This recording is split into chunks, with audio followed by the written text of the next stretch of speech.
নমস্কার বন্ধুরা, বাংলার বাগানে আপনাদেরকে স্বাগত। আপনারা সবাই নিশ্চয়ই ভালো আছেন, আর গাছকে ভালো রাখার জন্য আপনাদেরকেও ভালো থাকতে হবে। দেখুন, আপনাদের সবার প্রিয় বাংলার বাগানে এই সুন্দর পিঙ্ক কালারের গোলাপটি ফুটেছে আজ। দেখেছেন, গতকাল যেহেতু বৃষ্টি হয়েছিল সেহেতু দেখেন পাপড়ির উপরে কিন্তু জল দাঁড়িয়ে রয়েছে ফোঁটা ফোঁটা, দেখতে কিন্তু বেশ সুন্দরই লাগছে।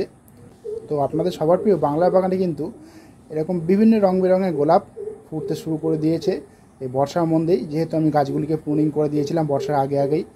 আপনারা সবাই নিশ্চয়ই সেই ভিডিওটি দেখেছেন, আর যারা এখনও দেখেননি তারা সেই ভিডিওটি আমার চ্যানেলে প্রবেশ করে দেখে নেবেন। শীতের সময় আশা করি এই গোলাপ ফুল গাছ থেকে আমি প্রচুর সংখ্যায় ফুল আমি সহজেই পাবো। তো টাইটেল আর থাম্বনেল দেখে আপনারা নিশ্চয়ই বুঝতে পেরেছেন যে আমি আজ আপনাদের সঙ্গে কী গাছ পরিচর্যা নিয়ে আলোচনা করতে চলেছি। তো তাহলে চলুন সেই আলোচনার বিষয়ের দিকে তাহলে যাওয়া যাক। দেখুন, এই হলো আপনাদের সবার প্রিয় বাংলার বাগানের স্থলপদ্ম ফুল গাছ। দেখেছেন গাছগুলি দেখেন কত বড় হয়ে গেছে। দেখেছেন, দেখেন আপনারা নিজেরাই দেখে অবাক হয়ে যাবেন। পাতাগুলি বেশ পরিষ্কার আছে, আর বৃষ্টিতে যেহেতু ভিজছে গাছগুলি বেশ আনন্দে আছে যাকে বলা হয়। তো এই গাছকে এই সময় কীভাবে পরিচর্যা করতে হবে এই আগস্ট মাসে দাঁড়িয়ে আর কি, তো আমি আজকে আপনার সঙ্গে সেই ভিডিওটি শেয়ার করব। আপনারা সম্পূর্ণ ভিডিওটি দেখবেন, ভিডিওটি স্কিপ করবেন না, তাহলে অনেক কিছু আপনারা জানতে পারবেন না। আর যেহেতু আগস্ট মাস চলছে সেহেতু এই গাছে কিন্তু কয়েকটি পরিচর্যা আমাদেরকে করতে হবে, তা নাহলে কিন্তু ঠিক সময় মতো ভালো ফুল আমরা পাবো না।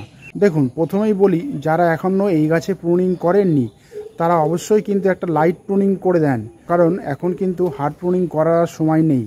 হার্ড প্রুনিং করলে কিন্তু এত ভালো ব্রাঞ্চ আপনারা পাবেন না, সেই জন্য বলছি একটা লাইট প্রুনিং আপনারা করে দেন যারা এখনও প্রুনিং করেননি এই গাছে।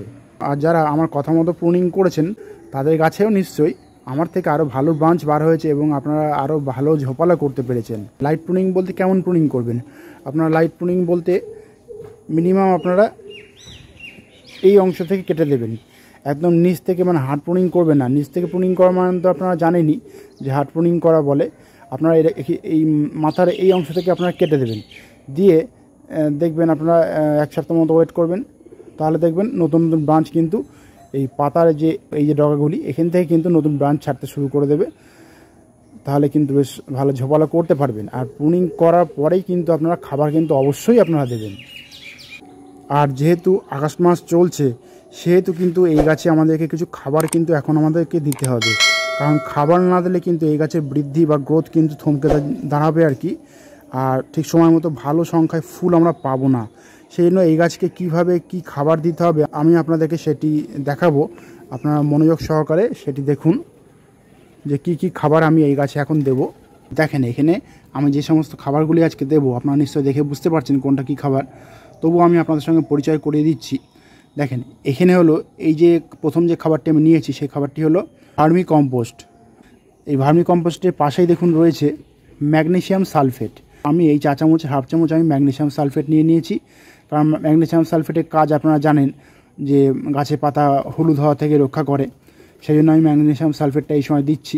এই ম্যাগনেসিয়াম সালফেটের পাশে দেখুন রয়েছে 10-26-26, কারণ এখন যেহেতু এই গাছ আমাদেরকে ফুল দেওয়ার সময় কিন্তু চলে এসেছে সেহেতু 10-26-26 এই সারটি আমাদেরকে দিতে হবে। এখন কিন্তু এই 10-26-26-এর জায়গায় আপনারা ডিএপি দেবেন না, কারণ ডিএপি দেওয়ার সময় কিন্তু অলরেডি পেরিয়ে গেছে।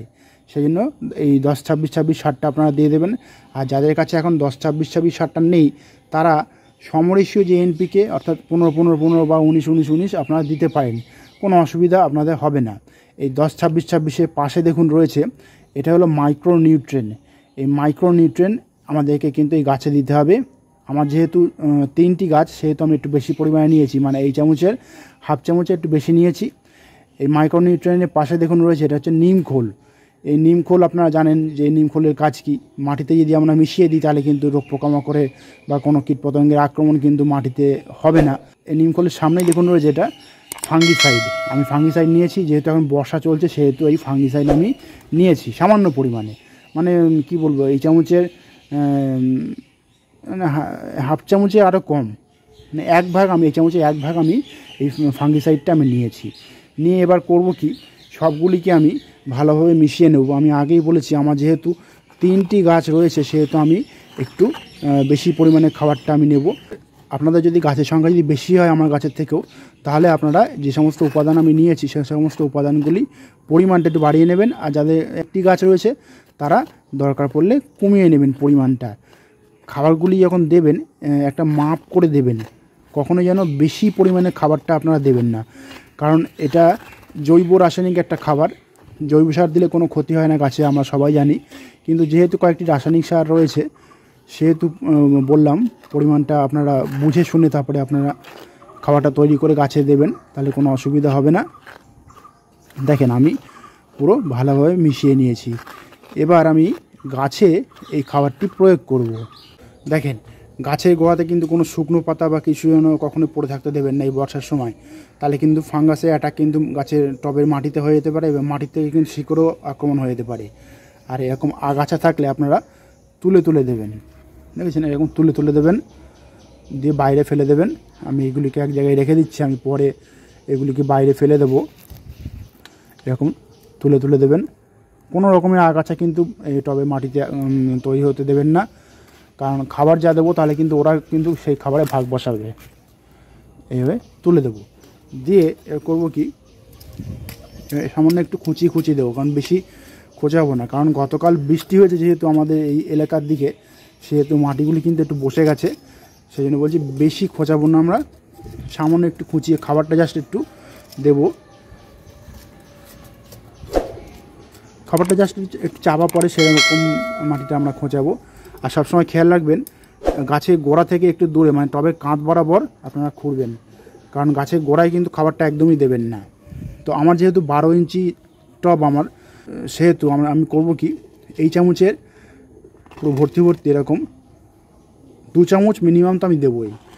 2 চামচ নিয়ে এরকম চারিদিকে এরকম ঘুরিয়ে ঘুরিয়ে আপনারা দেবেন, এরকম চারিদিকে ঘুরিয়ে ঘুরিয়ে দেবেন যাতে সব জায়গায় সমান পরিমাণে খাবারটা পড়ে, সেই দিকে খেয়াল রাখবেন।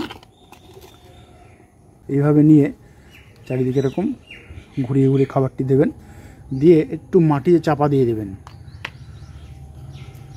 মাটিতে একটু এরকম চাপা দিয়ে দেবেন, তাহলে কোনো অসুবিধা কিন্তু এখন হবে না।